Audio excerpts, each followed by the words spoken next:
올 한 해 저희 교회의 주제는 영과 진리로 예배할지니라입니다. 그래서 제가 이런 한 달은요, 우리 예배에 관한 말씀을 준비했습니다. 하나님에게 인류 역사상 가장 위대하게 쓰임받은 사람이 있습니다. 가장 위대한 왕이었고요. 정치적으로도 가장 많은 사람들에게 존경받고 있고요. 지금 역사 속에서도 이 다윗을 통해서 다윗의 후손 예수 그리스도의 나라가 임하지 않습니까?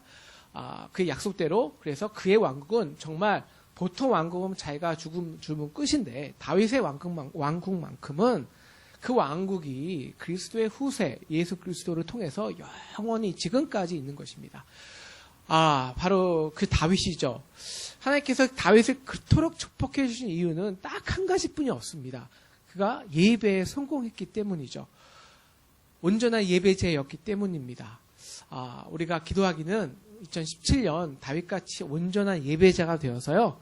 하나님이 놀랍게 축복하시는 2017년 되기를 축원합니다. 아멘. 네, 아멘.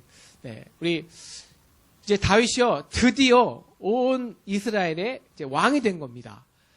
여러분 다윗이요 10대 후반에 정확하지는 않아요. 근데 10대 후반이에요. 한 17세, 18세 그 상태에 사무엘에게 왕으로 기름 부음을 얻었습니다. 근데 왕이 그리고 다윗 골리앗을 죽였죠. 그때만은 이제 고속 왕이 되나 싶었는데 그리고 13년을 광야에서 도망자 신세가 됩니다. 그리고 난 다음에 7년 뒤에나 13년 광야 생활 뒤에 30살에 이스라엘 유다의 왕이 되죠. 그 다음에 37살, 8살 사이에 이스라엘의 왕이 됩니다. 그러니까 20년 후에야 이 왕이 된 것이죠. 우리 시편을 자세히 보면 다윗이 그 20년을 어떻게 버텼는지 잘 알 수 있습니다. 바로 예배로 버텼죠. 그래서 다윗이 그 이제 전체 이스라엘의 왕이 되자마자 준비한 것이 있었는데요. 그게 바로 예배입니다. 여호와의 언약궤를 이제 다윗성으로 갖고 오게 하죠. 그래서 여태까지 다윗과 함께 했던 그 하나님이 이제 이스라엘의 왕이 되신다라는 선포를 하고 싶으셨던 거죠. 그러나 오늘 이 예배를 우리가 잘 이해하기 위해서는요, 우리가 좀 역사적, 정치적 상황을 우리가 깊이 알아야 됩니다. 그래야 이 예배를 이해할 수 있어요. 여러분, 다윗은 유다의 왕이었잖아요. 그 7년간 주적이 누구였냐면 이스라엘이었습니다. 이스라엘과 전쟁이 끊이지 않았어요. 그러니까 수많은 이스라엘 사람들이 유다 그리고 다윗 때문에 죽음을 당한 겁니다. 그리고 어쩌지 이스라엘이 점점 힘이 약해지잖아요. 마지막 왕이 이제 이스보셋이 살아야 되니까 이스라엘 장로들이 다른 대책이 없는 거예요. 이러다가는 다른 나라에 망하게 생겼으니까. 그럴 바에야 다윗에게 가서 다윗과 합치자. 차선책으로 선택한 것입니다. 그리고 사실 남쪽 유다와 북쪽 이스라엘의 갈등은요, 사실 역사적으로 보면요, 그 가나안 정복 때부터 시작된 거예요. 그리고 이 지역적으로 이스라엘 보면 알지만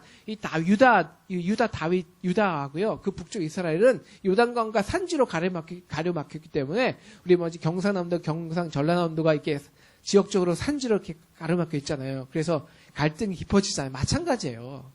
그래서 갈등이 지역적으로도 심해집니다. 그래서 이 남과 북의 갈등을 조정해 보려고 다윗이 시도한 게 있어요. 뭐냐면 성읍 이전입니다. 그래서 유다의 헤브론에서 다윗이 왕이었던데요. 이제 이스라엘이 전체 왕이 되니까 이 북이스라엘도 아니고 남쪽 헤브론도 아니고 중간지대, 산간지대, 여부수 족속이 점령했던 예루살렘을 점령해서 이제 다윗 성이라 치라고 이제 그곳에다가 이 언약궤를 이제 가지고 올려오는 것이죠. 그런데 이것이 쉽게 되지가 않아요. 오히려 헤브론에 있던 유다 족속은 성읍을 이전하니까 불만은 반발이 있어요. 그리고 성읍이 이전됐다고 해서 이 자신이 피지배 계층이라는 피해의식이 있던 북쪽 사람들의 반발심이 누그러뜨리냐? 그렇지도 않은 거예요. 그러니까 지금 이도저도 아닌 상황이 되는 거예요. 여러분, 이제 우리가 열왕기 그리고 이 사무엘 상하를 이제 읽어보신 분들은 알겠지만, 이 남과 북의 갈등은요, 계속 지속돼요. 결국 이제 나중에 이 압살롬의 반역이 하는, 이 압살롬의 반역을 이루잖아요. 이 말살롬의 반역도요, 요 갈등을 이용한 거예요. 그리고 세겜의 반란. 그리고 나중에 아도니아, 이와의 반역. 그리고 솔로몬 시대 여로보암의 반역. 그 후에 남과 유다가 완전히 갈라지게 되잖아요. 그래서 사실 남과 북은요, 이스라엘은 한 이스라엘 족속으로 사는 것보다 훨씬 남과 북으로 갈라져 사는 게 훨씬 더 많습니다. 다윗이 이 지역적, 정치적 갈등을 모르는 게 아니에요. 그렇기 때문에 누구보다 불안한 거예요. 왕이 됐지만. 그런데 여러분, 이 남쪽 유다하고요, 북쪽 이스라엘이 함께 공유하고 있는 정체성이 있었습니다. 그것은 바로 하나님이 선택한 백성이라는 거고요. 그리고 그 정체성의 상징이 뭐냐면 언약궤입니다. 왜냐하면 그들이 함께, 그리고 그들이 공유한 게 중요한 경험이 이제 가나안 정복이었거든요. 가나안 정복을 함께 할 때 언약궤로 세우고 언약궤로 앞세우고 참전할 때마다 하나님께서 놀랍게 역사하셔서 승리를 주셨습니다. 그렇기 때문에 이 하나님의 이 언약궤가 새 수도 예루살렘 다윗성에 오실 수 있다면 그것은요, 두 개를 주는데요. 두 개의 굉장히 큰 의미인데, 첫째, 다윗 왕의 정통성이에요. 정권에, 다윗 정치에. 정당성을 다윗 정권에 주는 거예요. 두 번째, 그리고 이 남과 유다 백성들이 함께 정책성, 하나님의 백성이라는 고유한 공동된 공통의 정체성을 부여하는 것이죠. 그러니까 얼마나 중요한 것입니까, 이게. 그래서 이 사실 언약궤가 이스라엘 백성이요, 자신의 승리를 위한 도구로 사용하다가 블레셋을 뺏기거든요. 블레셋은 자신의 이 승리물로, 자기 그 승리물로 여기다가 또 화를 당하고 어쩔 수 없이 블레셋을 이 언약궤를 돌려줘요. 그러다가 이제 아비나답이라는 집에 있는데, 오래 있었는데요. 6장에 보면 다윗이 이제 그곳에서 언약궤를요, 이 다윗성으로 모셔오기 위해서 굉장히 주도면밀한 준비를 합니다. 일단은 예배 인원만 3만 명을 택해서 준비시켜요. 여러분, 예배 인원 준비가 3만 명이에요. 3만 명이 예배하는 게 아니에요. 우리는 일당 100이라도 우리가 3명이서 우리 예배 준비를 하는데, 전도사님 저하고 집사님하고, 저희는 보통 일당 1000으로 생각하거든요. 그래봤자 3000명인데, 3만 명의 예배를 준비하는 거예요. 5절에 보시면요, 온 이스라엘 족속이 각종 악기를 만들어서 하나님을 찬양하는 오케스트라를 구성하고 아주 주도 면밀하게 오케스트라가 앞으로 나가서 그리고 그 언약궤가 따라오게 하고,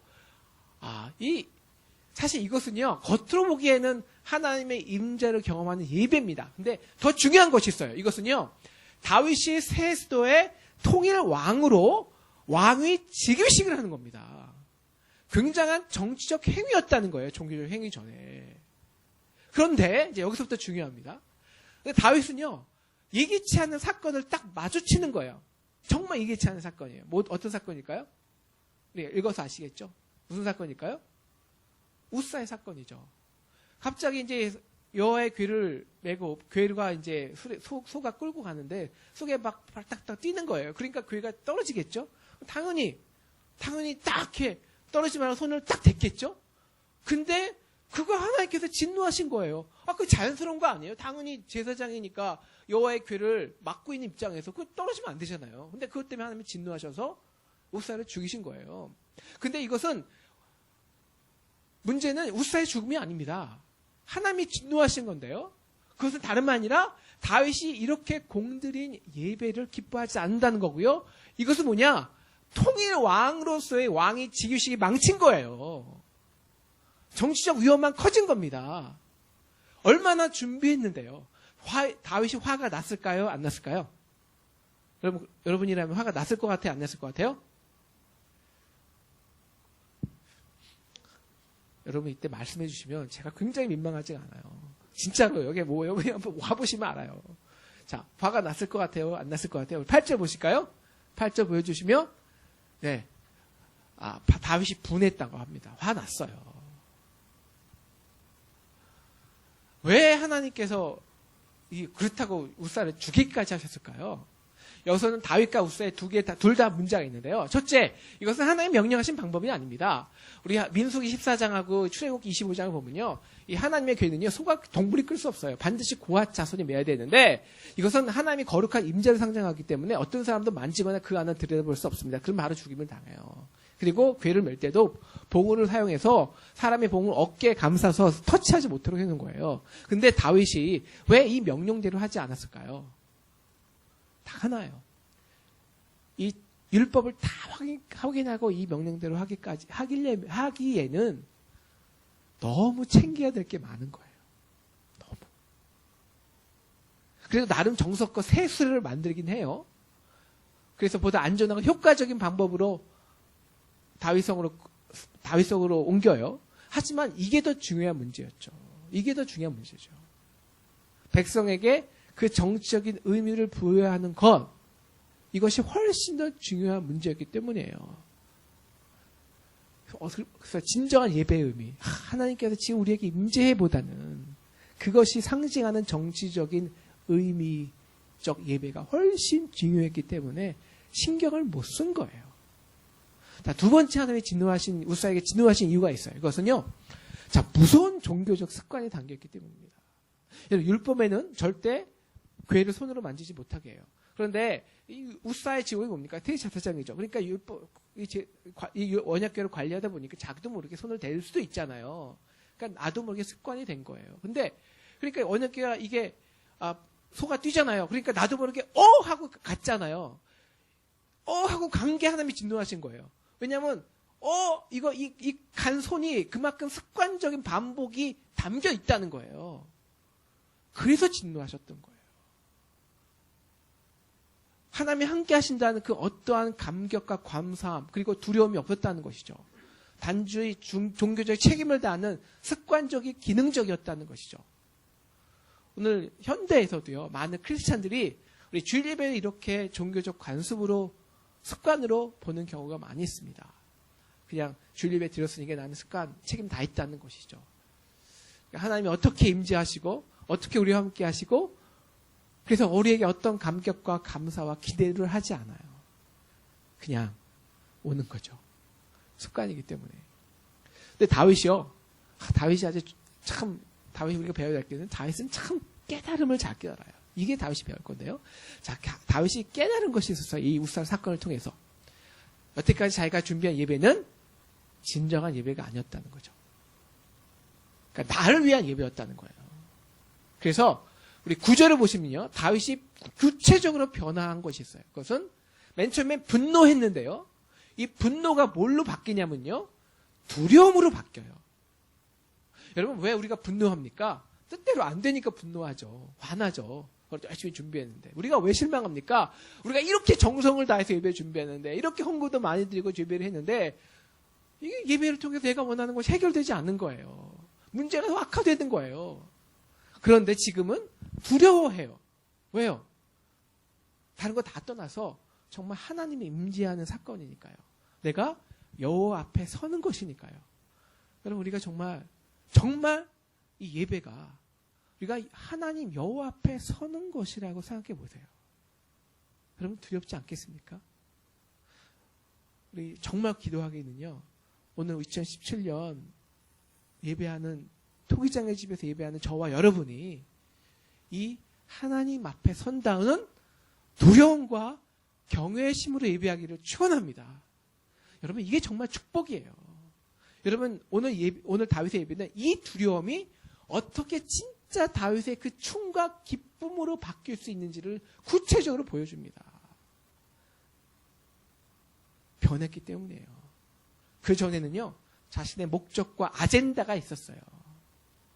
현재의 상황이 힘든 만큼 어쩔 수 없이 내가 집착해야 될 것도 내가 해야 될 것도 많아요. 그래서 그게 언약궤죠. 그런데 지금은 다윗성으로 메어가기를 즐겨하지 않아요.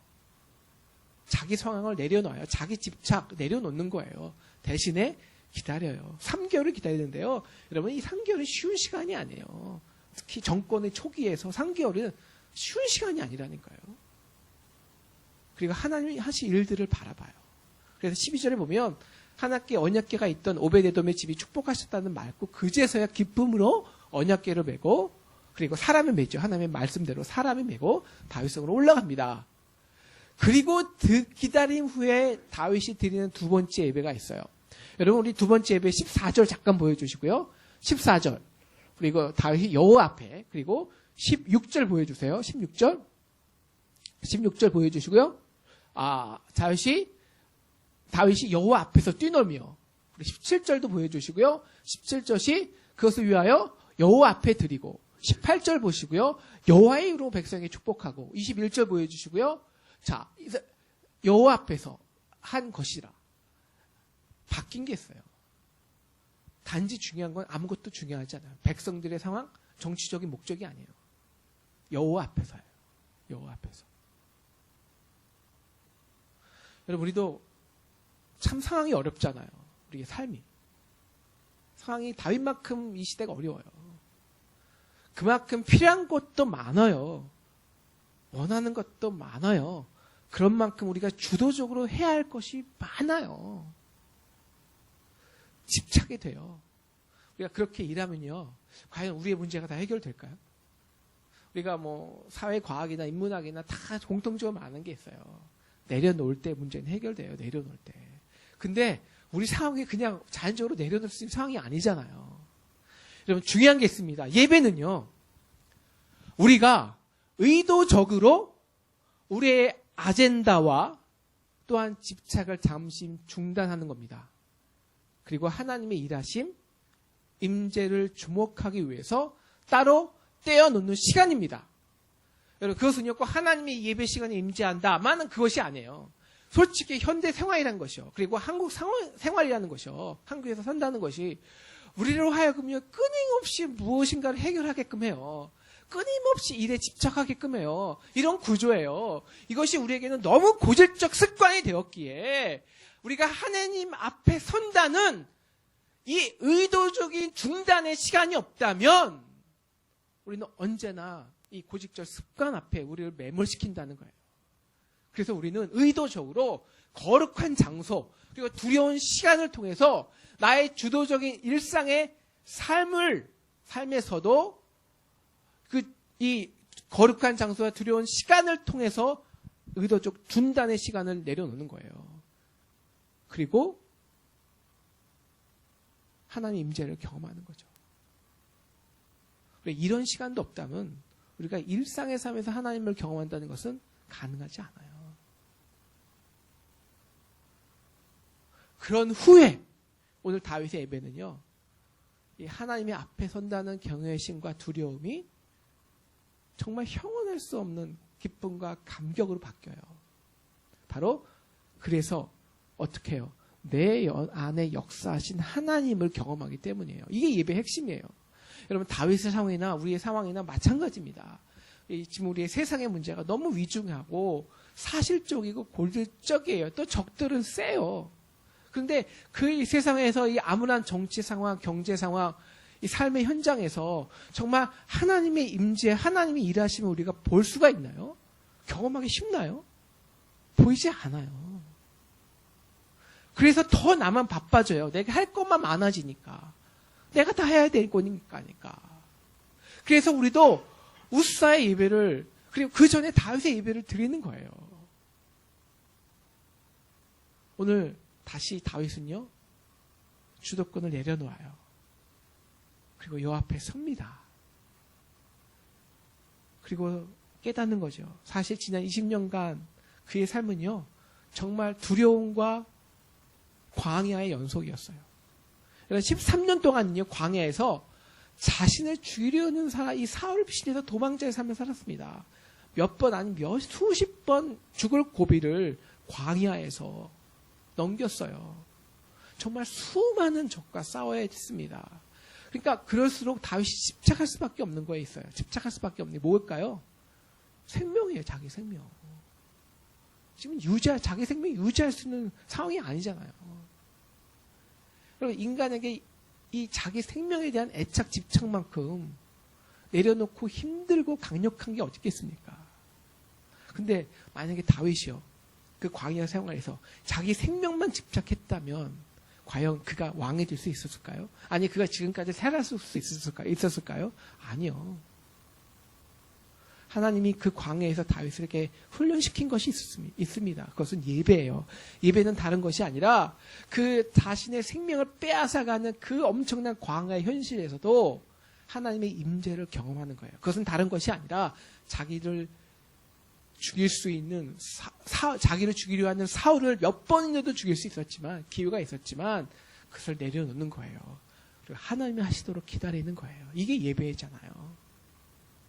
다윗이 이 13년간에 했던 살아있는 예배를 통해서요. 정말 하나님의 임재를 경험한 거예요. 무엇이냐? 정말 20년 동안 그 삶에서 수많은 위기 속에서 웅동에 빠질 때마다 정말 기가 막힌 방법으로 하나님께서 그를 구원해 주셨어요. 그래서 결국 이 도망자가요. 20년 만에 오합지졸 20명, 100명, 이 끝에야 400명 군사들을 데리고 온 이스라엘을 정복하게 하신 거예요. 이스라엘만 정복했나요? 블레셋 정복했죠. 이 블레셋 전쟁과에서 완전한 승리를 맛보게 하셨어요. 그리고 지금 온 이스라엘 왕이 되는 겁니다. 예루살렘으로 올라왔습니다. 여러분 이것이 내가 주도적으로 한 겁니까? 될 수가 없잖아요. 하나님이 나의 왕이 돼서 내 삶 속에 임재해서 역사하신 거예요. 이거 아니면 어떻게 이것이 설명될 수 있겠습니까? 그리고 지금 그 하나님의 궤가 예루살렘으로 올라오고 있습니다. 무엇입니까? 20년 동안 나와 함께 했던 그 하나님이 지금 다윗성에 임재하셔서 이제는 다윗뿐만 아니라 온 이스라엘의 백성이 되고 온 이스라엘의 왕이 되시겠다는 거예요. 내가 함께하고 내가 인도하겠다는 거예요. 현재 남북 간의 갈등, 다윗 인간적인 집착이 될 수밖에 없을 정도의 끔찍한 일입니다. 하지만 자신이 그 역사 속에서 왕이 될 거에 비하면 아무것도 아니에요. 하나님이 임재하셔서 이제 내가 하겠다는데 왕이 돼서 내가 하나가 되게 하겠다는데 무엇이 문제가 되겠습니까? 무엇이 두렵겠습니까? 그래서 이것을 깨달은 다윗은요. 다시 여호와 앞에서만 서는 거예요. 여호와 앞에서만. 다시 말하면 여호와 앞에서만 하나님을 높이고 하나님 앞에서 기뻐하며 춤추기로 작정합니다. 그전에는 백성들이 신경 쓰였어요. 지금 그의 의식 속에 존재하는 것은 자기 자신도 아니고요. 백성도 아닙니다. 자기가 왕이라는 의식도 아니에요. 단지 내가 여호와 앞에 섰다는 의식 하나예요. 그래서 14절에 여호와 앞에서 힘을 다해 춤을 췄다고 말하고 있습니다. 내가 한 게 하나도 없으니까요. 하나님이 하신 거니까요. 하나님이 하실 것이니까요. 그러면 자연적으로 병행되는 것이 있습니다. 나의 껍질들이 벗겨져 나갑니다. 자연적으로 찬양하고요. 손이 올라가고요. 그러니까 눈물이 나고요. 옆에 참 옛날에는 뭐 옆에 보이는 사람 시선에 신경 쓰였는데 그거 신경 쓰이지 않아요. 지금 중요한 것은요. 남의 시선, 나의 자의식, 자존감, 열등감 이런 것이 아닙니다. 이전에 내가 집착했던 이런 것들은요. 내가 여호와의 앞에 설 때 다 떨어져 나갑니다. 그죠? 그분을 높이고 싶을 뿐이죠. 그래서 다윗은 예배 중에 에봇이 벗겨 나갑니다. 저는 그것 때문에 하나님이 정말 가장 기뻐하셨다고 생각이 돼요. 하나님 앞에 서기 위해서 자기의 온 모습을 내려놓은 거죠. 왕된 모습을 내려놓는 거죠. 그리고 그 은혜 앞에 모든 것을 노출하는 거죠. 여러분 그럴 때 하나님이 하신 것이 있습니다. 정말 하나님이 그 예배를 통해서 다윗의 예배를 받아주셨어요. 그래서 이스라엘 왕이 되셨어요. 그래서 어떻게 하셨냐? 18절을 보십시오. 여호와의 이름으로 여호와의 18절 보시면요. 여호와의 다윗이 번제를 드리고 여호와의 이름으로 백성이 축복해요. 하나님 축복하시도록 하는 거예요. 그러니까 분위기가 너무 좋아지는 거예요. 그래서 축제가 벌어져요. 다윗이 모든 걸 이게 인위적으로 됩니까? 이 축제가요. 사람들의 마음의 즐거움과 기쁨이 축제가 되는 거예요. 그래서 사람들이 다 그 떡을 다 따주고 포도송이 다 따주고 완전히 축제가 돼요. 다시 말하면 그 예배로 인해서만이 백성들이 다윗이 그렇게 원했던 그 하나님의 자녀라는 정체성이 회복되는 거예요. 회복되는 거예요. 오늘 또 다른 예배자가 있습니다. 사실 예배 잘하기보다는 참관자였죠. 미갈이죠. 우리 미갈이요. 이 모습을 보고 다윗이 자기 몸을 신복의 계집 쪽에 눈앞에서 드러냈다고 판단하고 정죄합니다. 우리도 가끔 참관자가 돼요. 꼭 저렇게 예배를 드려야 하나? 그리고 나도 모르게 찬양과 말씀을 판단하게 되죠. 참관하면 이렇게 될 수밖에 없어요. 다윗이 이렇게 말하죠. 이는 내가 여호와 앞에 선 것이라. 내가 더 낮아져서 여호와 앞에서 뛰놀리라. 그럼 미갈은요. 왜 참관자뿐이 될 수 없냐면요. 여호와 앞에 서본 적이 없기 때문입니다. 그래서 두려움은 몰랐고요. 두려움은 모르기 때문에 하나님의 임재도 그 역사도 인격적으로 경험할 수 없어요. 여러분 예배는 이제 말씀을 마치려고 합니다. 여러분 우리 2017년은 우리가 정말 예배에 성공하는 토기장의 집 되기를 기도합니다. 아멘. 네, 그러면 우리가 3명의 예배자가 있었습니다. 습관적인 예배자 우사, 참관자 미갈이 아닌 정말 여호와 앞에 두려움과 경외심으로 선 다윗의 예배를 드리기를 축원합니다. 그럴 때 우리가 여호와 앞에 설 때만이 이 세상에서도 하나님이 왕으로 우리를 치유하시고 우리를 인도하시고 우리 역사하시고 그 역사가 살아있게 됩니다. 그러면 찬양을 드릴 수밖에 없어요. 감사할 수 없어요. 감격할 수밖에 없어요. 우리 그 감격으로 그 예배의 능력으로 지금 우리에게 주어진 문제를 승리하시기를 축원합니다. 기도하겠습니다.